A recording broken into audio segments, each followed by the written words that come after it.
Hey everybody, it's me, Angela Walters. Welcome to this week's live chat. I'm super excited to be here again on Thursday at 3 p.m. Central talking about quilting. And if you were on last week's live chat, sorry about the power outage. You just never know what's going to happen when you go live. Hopefully we don't have any issues today, so fingers crossed. Today though is going to be a little bit of a treat, a little different. So this live chat is about thread painting, and what I did this week is I actually took a video of me thread painting a little sample, and I kind of edited it down, and I'm going to play it for you and kind of narrate over it. So it's not a live video, but it'll give you a little bit more example of what the thread painting actually entails. There's a lot of thread changes and a lot of stuff, so editing it out makes it a lot more pleasant to watch.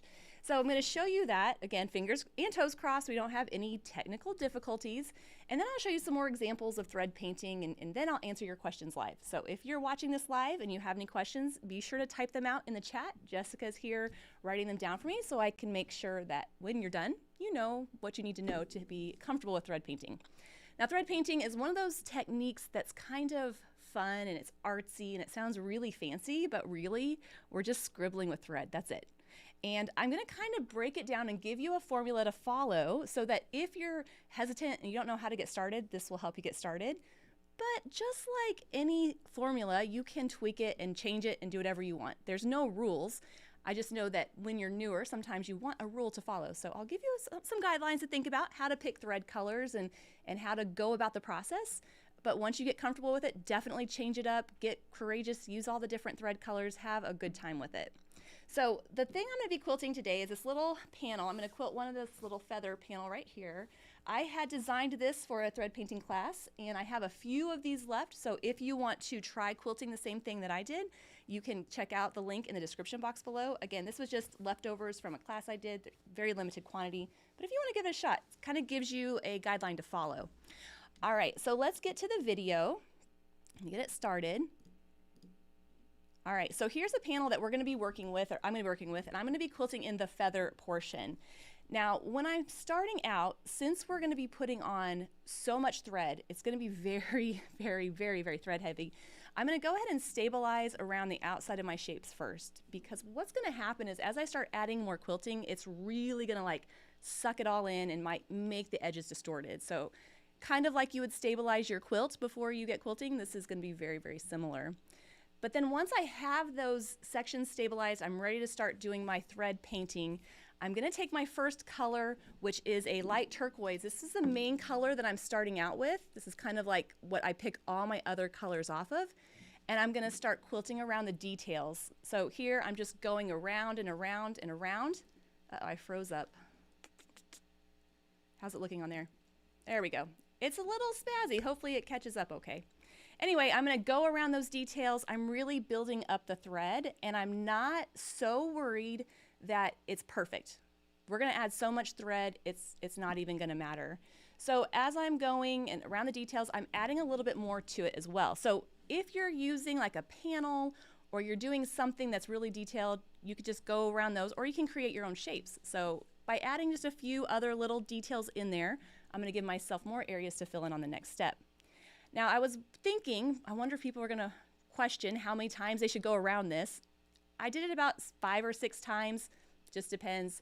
I just want to kind of build up that outside.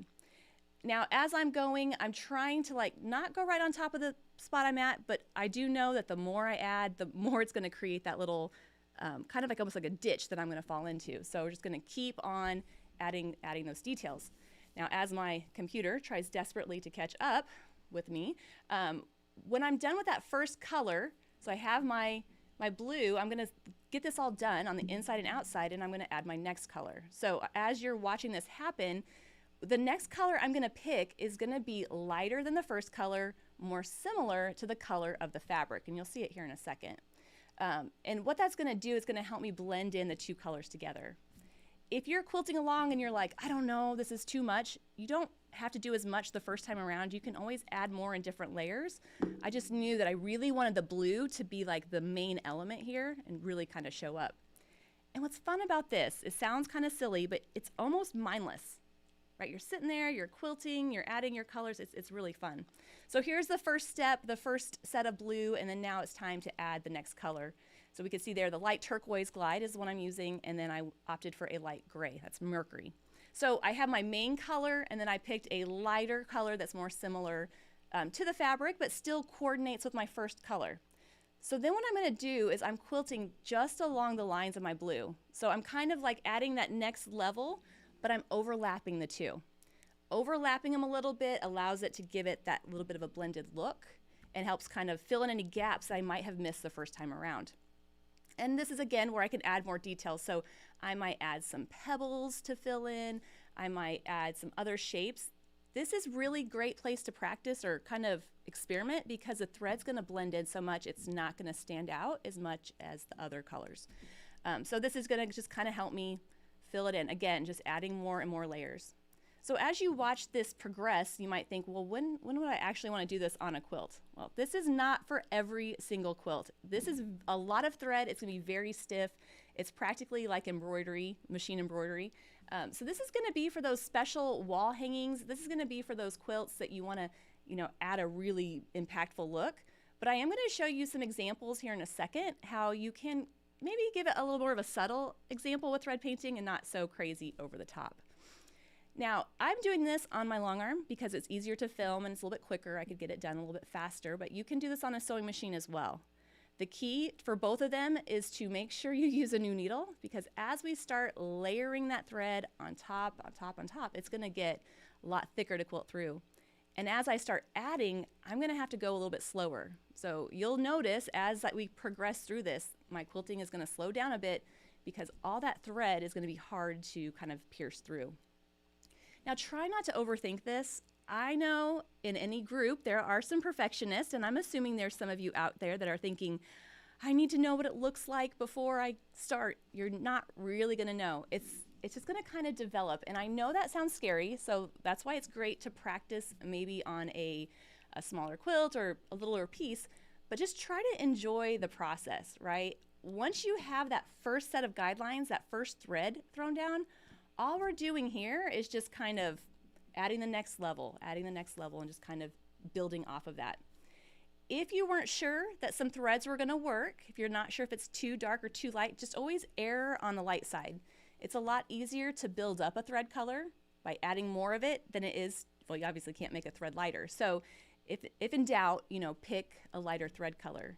This is a fairly light gray, but since I am backtracking over my quilting so much, it still shows up a little bit and kind of gives it that nice subtle look. Now I didn't have to go with gray. I could have used a light green, maybe even a light cream color, just a lighter shade, maybe a little bit more neutral, just to help kind of give it that blended look. And here you can see I have that outside done. Now it's time to think about the next color. So here I'm going to bring in another color that is similar to the first one, but different. So here I'm going into the center. So I've picked out my blue, I've picked out my gray, and pretty soon here we're going to see a light purple. Now the reason I picked light purple for the next step is it is coordinating with the blue. I thought it looked good, the blue and the purple. It's a little bit lighter. Again, I'm still keeping it nice and light, but it's going to give me that little bit of a pop of a different color. It just depends on what you're going for. As you're picking the colors for your thread painting, you might go with a monochromatic look where they're all blues, or you might really get wild and crazy and use a bunch of different colors. So here you can see those are the first two colors there. Now that I've added those two in there. Now here's the purple that I'm pulling in. Again, it coordinates. It's not too dark, but it's a little bit lighter, but it's just gonna give me a pop of a different color. If we're gonna be thread painting, we might as well play with all the thread colors. We might as well try all the things. Again, if you're not sure which one to go with, you could always go with a lighter version of any color. So this one I'm using here is Tabby's Orchid Glide. Now, one of the things I want to point out is when you're playing with your threads or you're trying them all out, you could be like, I don't know which ones I should use, which weights. It doesn't matter. Use a thread that you already feel comfortable using. So these are all Glide. They're all 40 weight. They're poly, so they have that nice little shine. But if I didn't want so much of that, I could have used different threads. And I have an example here in a little bit where I'll show you some different ways that I went about it. So this is really a time to play. You can mix and match your threads. You can use different weights. You can use different colors. In fact, this is a really good example or a good practice to see what your threads are going to look like once they're actually quilted. If you have a thinner thread or a thicker thread, it kind of lets you play with it a little bit. Now, one thing I will point out, let's say it's going along and you don't love the purple, you can fix it after the fact. We're not taking any quilting out. There's just too much quilting in here to take out. But you can overlap another color on top of it. So don't feel like, oh, if I don't like it, I've ruined this whole thing and I can't continue on, because that's definitely not the case. I'll kind of show you an example here in a second what that looks like. But as I'm working through, again, just having fun, different fills, different little things. Challenge yourself to have fun. Think of it like doodling with your thread, because that's basically what we're doing. All right, now that I have this part done, we're ready for the last part, and that's where I'm going to throw in a darker thread. So this one I went with Haze. You can see it here.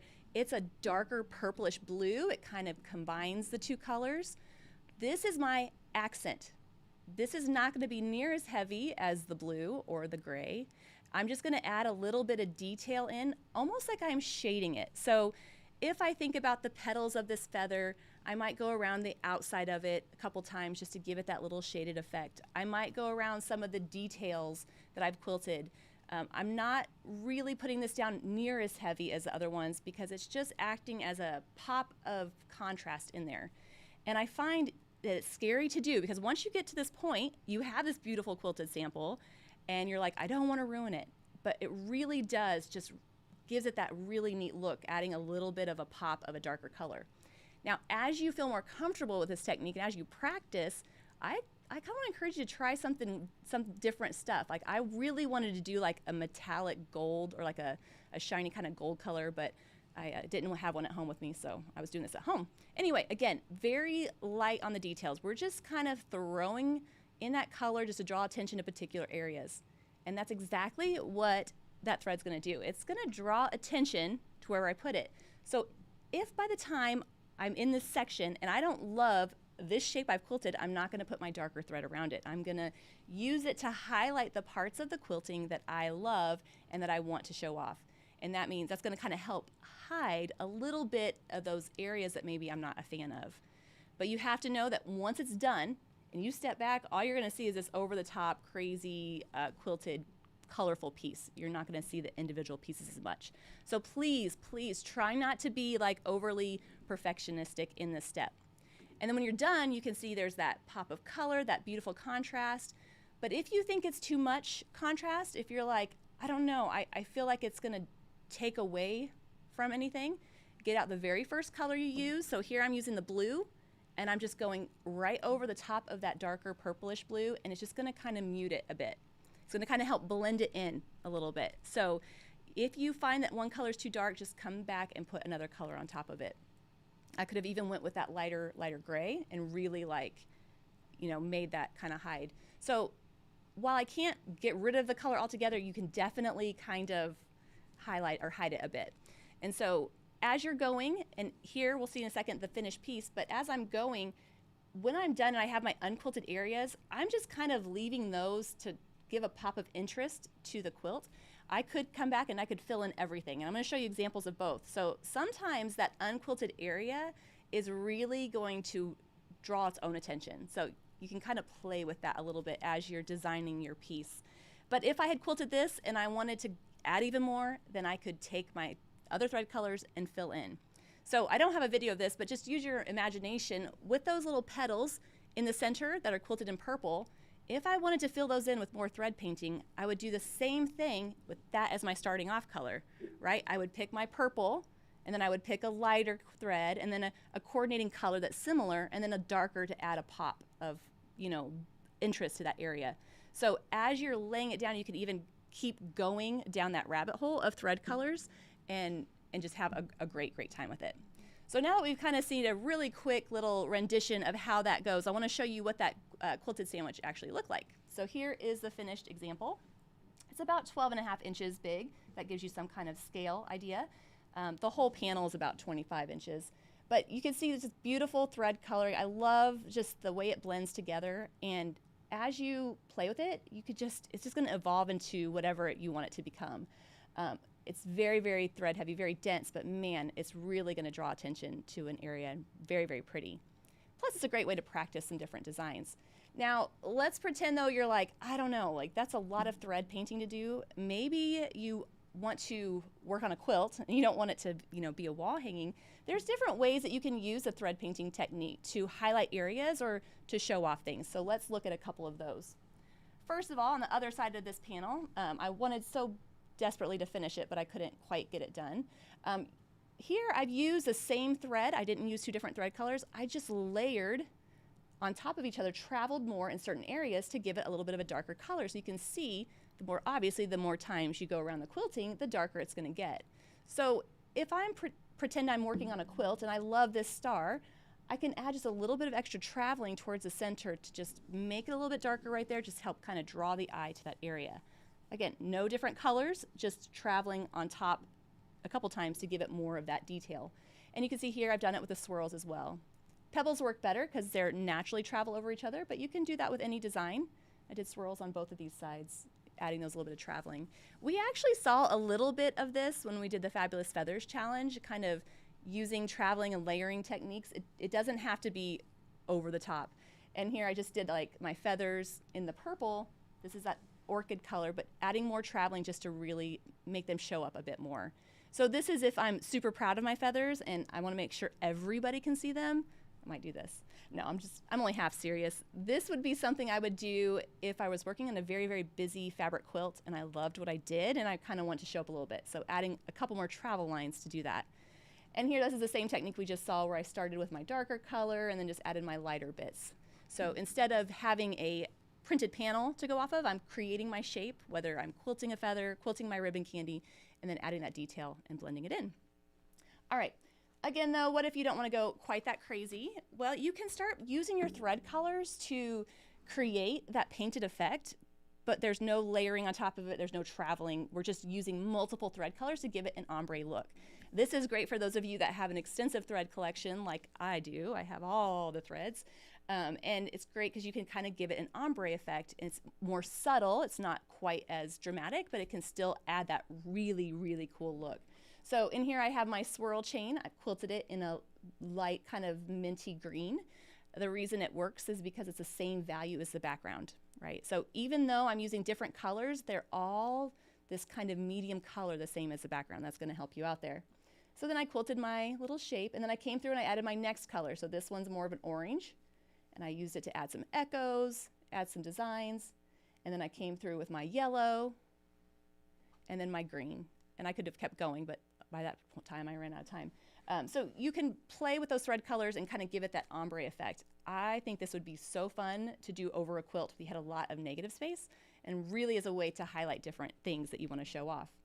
Of course, if I wanted it to be more drastic, I could have layered the colors on top of each other, but that's not really the effect I was going for. So again, you don't have to layer, you don't have to travel, you can use multiple thread colors. Or let's take it the other way. Maybe you do want to quilt this thing to death, you want to play with all the threads, well, you can definitely do that as well.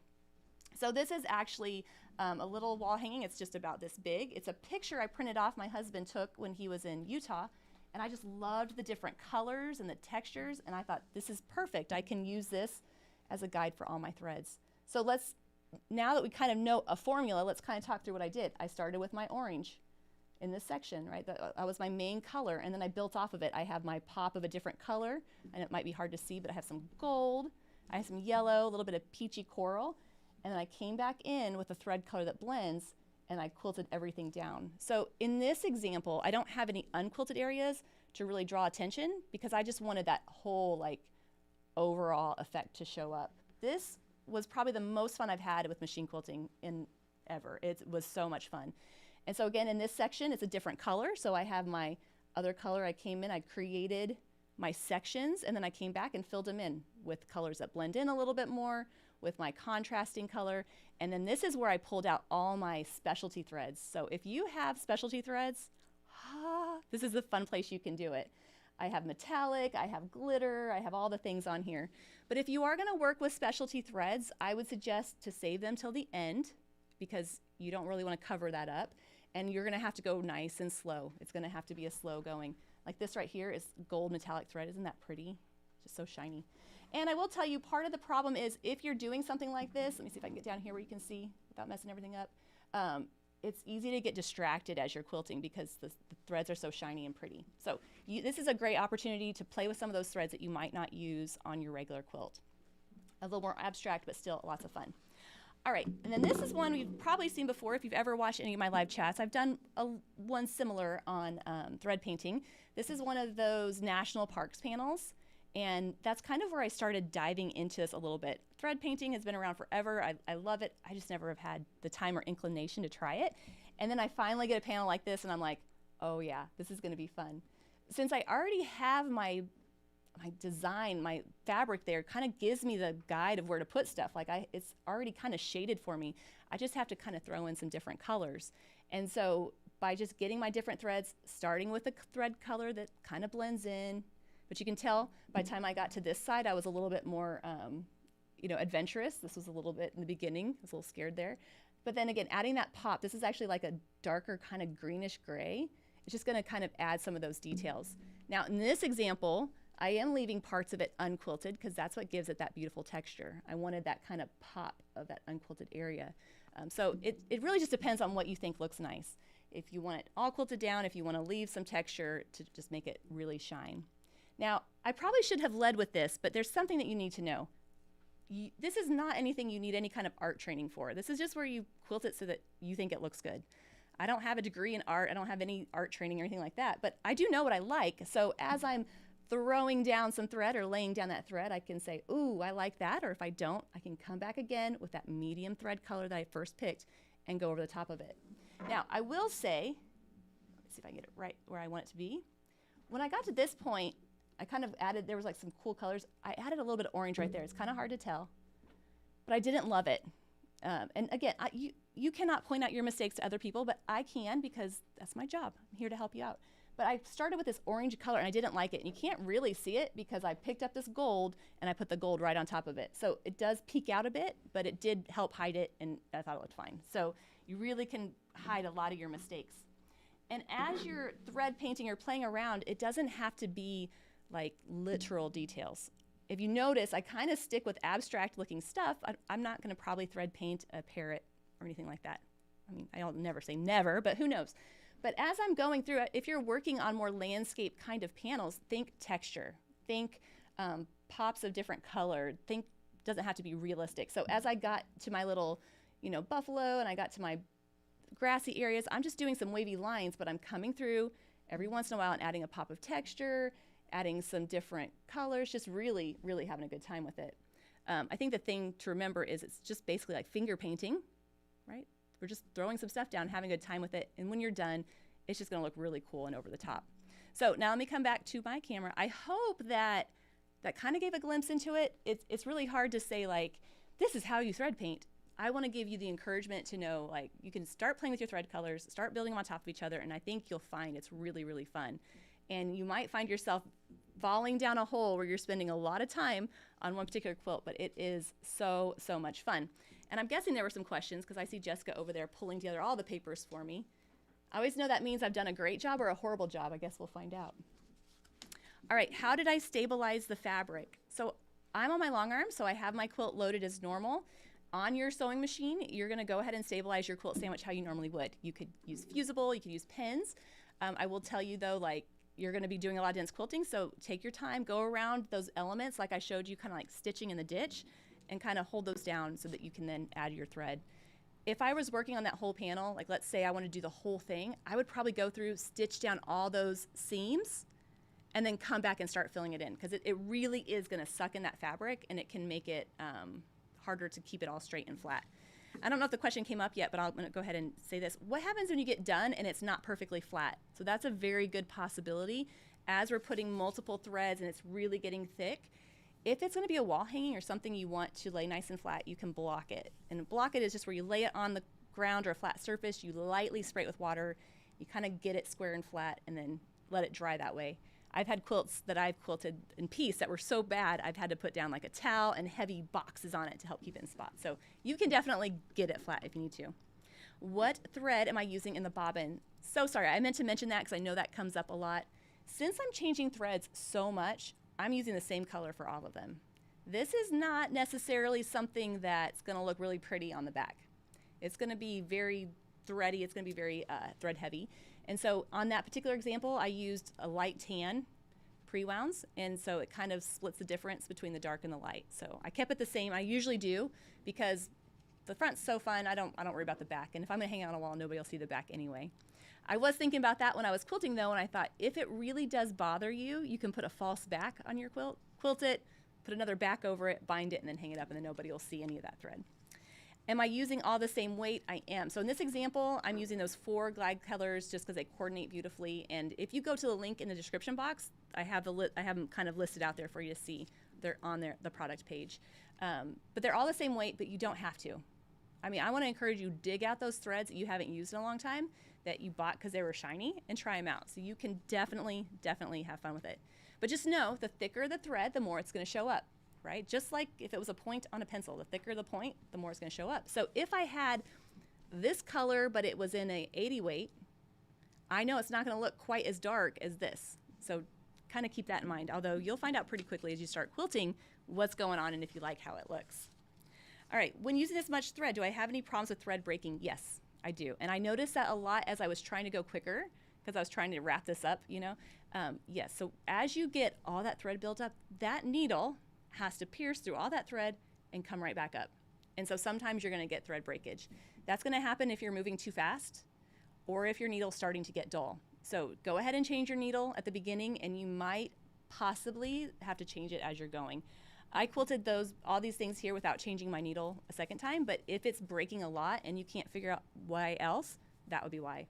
Another thing I'll point out is if you're on a long arm, loosen your quilt a little bit. I had mine so tight that it was kind of vibrating, but also was kind of making it harder for it to quilt, so I loosened it just a bit. All right, how do you avoid thread nests or snags on the back? Is very, very difficult. So what I do is when I'm done, I'll go kind of clean those up afterwards. And again, the back is not going to be beautiful. Don't necessarily do this and enter a quilt show and expect to win. As you're building up that thread, it's really hard for it to keep perfect tension. So the panel that I quilted is 25 inches. So each of those blocks is about 12.5 inches, which I think is a great size for practicing thread painting. On my long arm, it took me about 1 hour and 45 minutes of quilting time. I actually timed it. That's not thread changes, that's not loading, that's not contemplating what to actually quilt. That's just actual quilting time. So a nice project is going to be the way to go. It's going to let you get some experience with how the threads look on top of each other and how you feel about certain things. And then after you get comfortable, you can go big and do some bigger things with that. How can I do this on my regular sewing machine? Just like I did on the long arm. Just like you would with machine quilting. You're going to put your free motion foot on. You're going to put in your new needle, and you're just going to do the same thing. The only difference is you'll be moving your hands instead of the fabric. Again, it's going to get thicker and heavier, so a smaller piece is going to be easier for this technique. If you have a large king-size quilt, this is probably not the technique you want to use on it, but if you have a baby quilt that you're making for a loved one and you want to add a cute little quilted flower or whatever, you can definitely do that.